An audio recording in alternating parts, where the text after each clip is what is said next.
우리가 한가위와 같이 쓰는 추석이라는 말은 있는데, 추석은 5세기 송나라 학자 베인이 사기 집회의 추석월이라는 말에서 유래를 합니다. 여기서 추석월의 뜻은 천자, 황제, 중국의 황제는 하늘에 제사를 지낼 수 있는 그 제자가 제사를 지낼 수 있는 자격을 가진 제사장이라는 뜻이죠.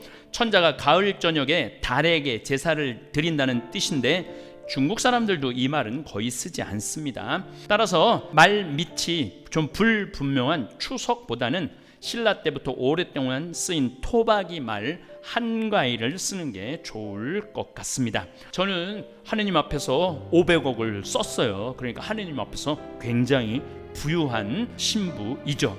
여러분들도 하느님 앞에서 부유한 사람이 되시기를 바라겠습니다. 우리 주위에는 나보다 어려운 사람이 훨씬 많습니다. 여러분들이 조금 마음을 열어서 주위에 무료급식소에서 뭐 좀 갖다 준다든지, 그 주위에 많을 거예요. 지금 도시에 있는 분들은 또 우리처럼 유튜브를 통해서 주위에 어려운 사람들을 찾아서 연락 주면은 우리도 이렇게 쌀 보내주는 일, 하느님 앞에서 부유한 일을 하는 거죠. 한가위를 맞이해서 오늘 지금 여러분들 행복하시기를 미사 중에 기도드리겠습니다. 우리 결의 가장 큰 명절 한가위, 이 한가위는 추석, 가배절, 중추절, 가위, 가인날로도 불립니다. 한가위는 한은 크다라는 우리 순수 우리말입니다. 한강도 큰 강이라는 뜻으로 한강이라고 부릅니다. 가위는 가운데라는 뜻입니다. 그래서 한가위, 큰 가운데 8월 보름달 얘기합니다. 이스라엘에서는 보리 수확을 시작으로 밀가지 수확하면 오순절 축제를 지냈고, 지구상 거의 모든 문화는 먹을거리를 추수하고 축제를 지냈습니다. 참으로 인간은 하느님에게서 나온 한 뿌리, 한 씨앗이 맞습니다. 우리가 한가위와 같이 쓰는 추석이라는 말은 있는데, 추석은 5세기 송나라 학자 베인이 사기 집회의 추석월이라는 말에서 유래를 합니다. 여기서 추석월의 뜻은 천자, 황제, 중국의 황제는 하늘에 제사를 지낼 수 있는 그 제자가 제사를 지낼 수 있는 자격을 가진 제사장이라는 뜻이죠. 천자가 가을 저녁에 달에게 제사를 드린다는 뜻인데, 중국 사람들도 이 말은 거의 쓰지 않습니다. 대신 우리도 추석 대신 한, 크다는 뜻이고, 가위는 신라에서 유래한 말인데 다음과 같은 삼국사기의 기록이 있습니다. 신라 유리왕 9년에 나라 안 부녀자들을 두 편으로 갈라 음력 7월 16세 날부터 8월 보름까지 길쌈을 짜게 하였다. 그리곤 짠 배로 승부를 가름하고 진편에서 술과 음식을 차려 이날 달 밝은 밤에 길쌈한 부녀자들이 밤새도록 강강술래와 회소곡을 부르며 춤을 추고 흥겹게 놀았다.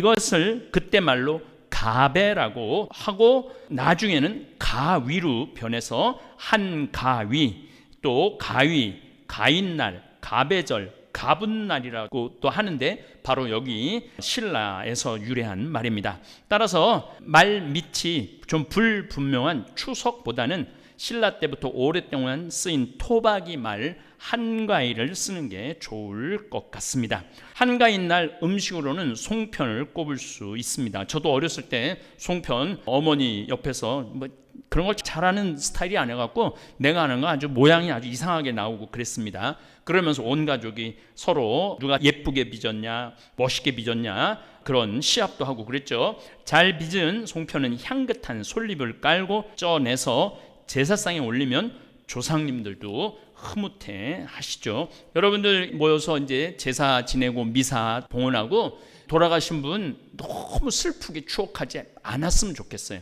나는 아버지하고 정말 어렸을 때 감서리도 하고 그 주인한테도 걸리고 아버지하고 도토리도 따로 다니고 참 즐거웠던 추억이, 아버지하고 미꾸라지도 조그만 논에 있는 거 퍼서 미꾸라지도 잡았고, 그런 즐거운 얘기들 여러분들 한가위 날 하시면 좋을 것 같아요. 농가 월령과 8월령에 보면 북어, 쾌, 젖 가족이로 추석 명절 쉬어보세 신도주 올벼 송편 박나물 토랑국을 선산에 제물하고 이웃집 나눠 먹세라고 나오듯이 여러 한가위 음식이 있는데 우리 한가위 음식은 이웃과 나눠 먹었던, 저 어렸을 때 정말로 누구네 집 갖다 줘라 누구네 집 갖다 줘라 그런 심부름을 많이 했던 것 같아요. 참 정겹죠. 셋이 풍속 가운데는 거북놀이라는 것이 있는데 이 놀이는 수수잎을 따서 거북이 등반처럼 엮어 등에 메고 엉금엉금 기어 거북이 흉내를 내는 놀이입니다.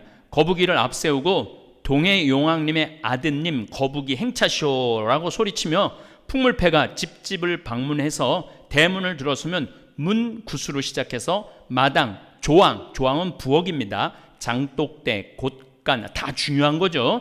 마국간, 뒷간, 그리고 마지막에 대들보 밑에서 성주풀이를 합니다.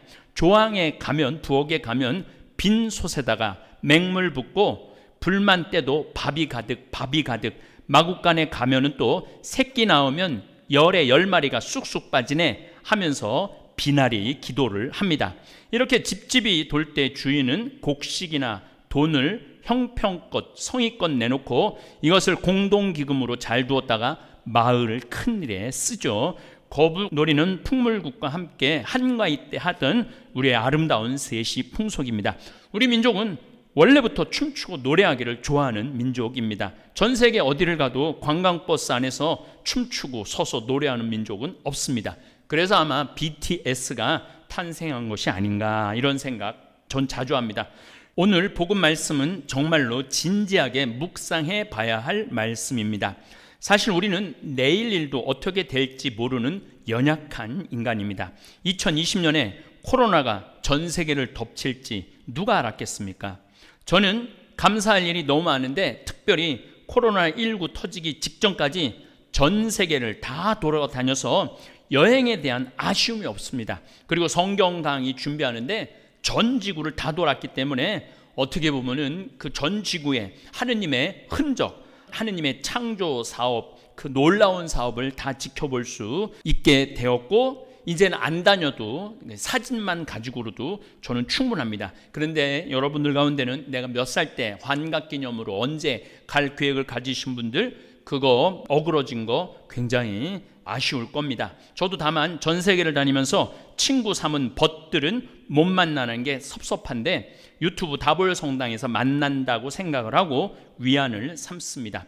오늘 복음에 나오는 부자처럼 나중에 먹으려고 창고에 지어놓고 지금 안 쓰는 어리석은 부자는 되지 말아야 합니다. 예수님께서는 너희는 주의하여라 모든 탐욕을 경계하여라. 우리가 욕심을 경계해야죠. 아무리 부유하더라도 사람의 생명은 그의 재산에 달려있지 않다. 참 기가 막힌 말씀을 하셨어요. 죽음은 나이, 분문, 신분, 불문, 재산 불문하고 죽음은 찾아가는 겁니다. 딱 맞는 말씀입니다. 아무리 이건희 같은 부자라 하더라도 또 진시황처럼 엄청난 권력을 쥐었다 하더라도 돈으로 생명을 살 수 없습니다. 오늘을 행복하게 사는 사람이 참으로 지혜로운 사람입니다. 어떤 구두쇠가 수십만 디나르를 저축해 놓고 가장 좋은 투자법을 결정하기 전에 1년 동안 즐기기로 합니다. 여기서 디나르는 중동 지역 화폐입니다. 아마 중동에 있는 이야기 같아요. 한국 돈으로 1디나르가 4,000원 정도 합니다. 그러니까 수십만 디나르니까 굉장히 큰 돈이었겠죠. 옛날에 투자를 해놓고 1년을 즐길 기대에 부풀어 있는데 돌연 죽음의 사자가 나타나 목숨을 거두어 가려고 했습니다.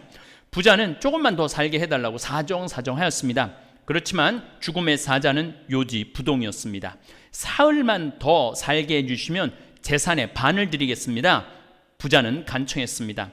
사자는 들은 척도 하지 않고 부자를 죽음의 문으로 세게 잡아당기기 시작했습니다. 하루만 말미를 주십시오. 제발 부탁입니다. 그러면 제 일생 동안 땀 흘리며 번 돈을 몽땅 드리겠습니다.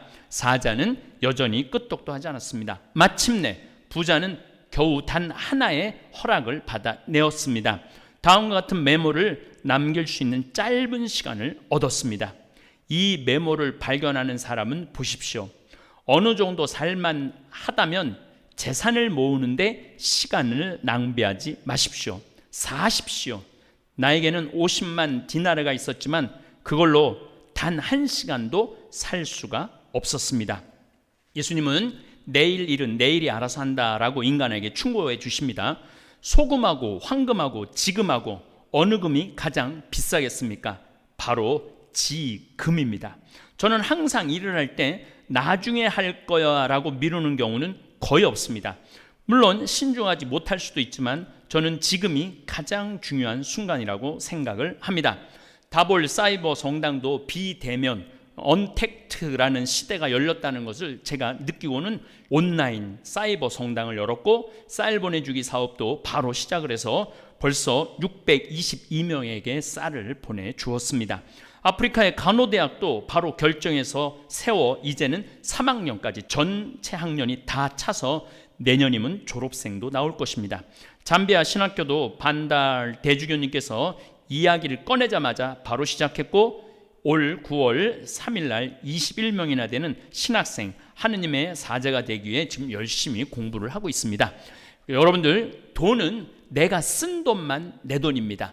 여러분들 아무리 은행에 돈이 많고 집에 돈이 많아도 그거 내 돈 아닙니다. 그 돈을 써야지 내 돈입니다. 저는 간호대학 은샨샤 빈민가에 중고등학교 지어서 이제 고등학교 1학년까지 학생들이 올라가서 교육을 받고 있습니다. 만약 제가 60살서부터 주님의 사업 아프리카에서 한다는 막연한 약속은 이거는 지키기가 어렵습니다. 그리고 놀랍게도 하느님께서 계획하시는 일이라 제 능력 이상으로 협조자들이 많이 생겨납니다. 저는 그저 맨 앞에 서서 가는 일만 하고 있습니다. 정말 돈을 많이 쓴 사람 중에 하나가 바로 접니다. 아마 천주교 신부들 중에 돈을 제일 많이 쓴 사람 중에 하나일 거예요. 그리고 세상 사람들 가운데서도 아마 몇이 아니야. 거의 지금까지 쓴 돈이 500억 정도를 썼으니 저는 500억 부자입니다. 물론 지금 제 주머니에는 돈이 1,000여만 원밖에 없습니다. 제 개인적인 재산은 거의 없습니다. 하지만 제가 쓴 돈은 하느님의 영광을 위해서 하느님 나라 확장에 썼으니 얼마나 즐겁고 보람이 많은지 모릅니다. 여러 해 동안 쓸 많은 재산을 쌓아두었으니 쉬면서 먹고 마시며 즐겨라. 많은 재산을 이웃을 위해 가난한 사람을 위해 썼으면 억울하지 않았을 것입니다. 이 부자는 하느님께서는 언제든지 이렇게 말씀하실 수 있습니다. 어리석은 자야, 오늘 밤에 내 목숨을 되찾아갈 것이다. 그러면 내가 마련해 둔 것은 누구의 차지가 되겠느냐? 자신을 위해서는 재화를 모으면서 하느님 앞에서는 부유하지 못한 사람이 바로 이러하다. 저는 하느님 앞에서 500억을 썼어요. 그러니까 하느님 앞에서 굉장히 부유한 신부이죠. 여러분들도 하느님 앞에서 부유한 사람이 되시기를 바라겠습니다. 우리 주에는 나보다 어려운 사람이 훨씬 많습니다.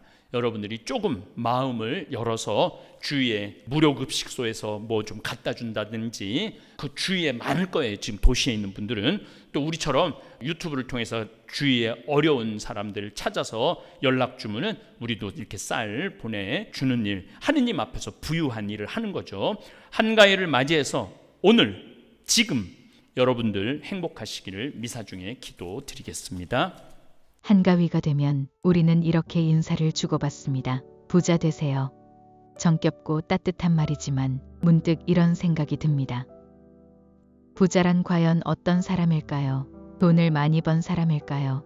집을 여러 채 가진 사람일까요? 은행 통장이 두꺼운 사람일까요?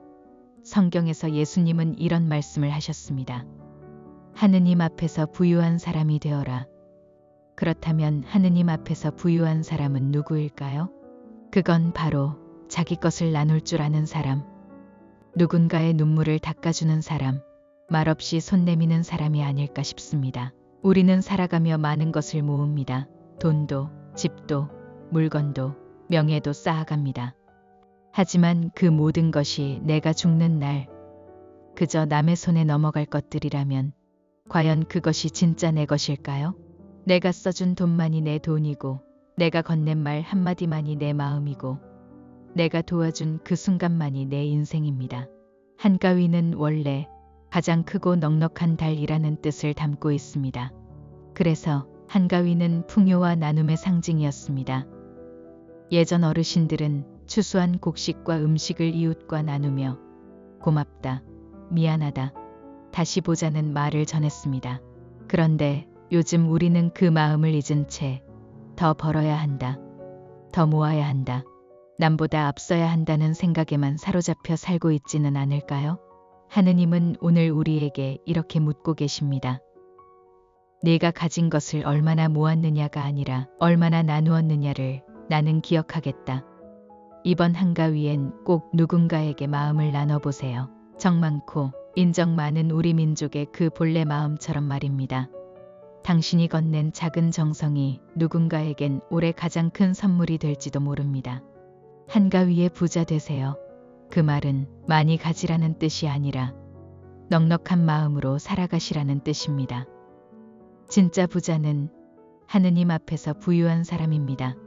그리고 그런 사람은 늘 누군가를 위해 기꺼이 나눌 줄 아는 사람입니다. 풍성한 한가위, 당신의 마음이 가장 넉넉해지기를 바랍니다. 감사합니다.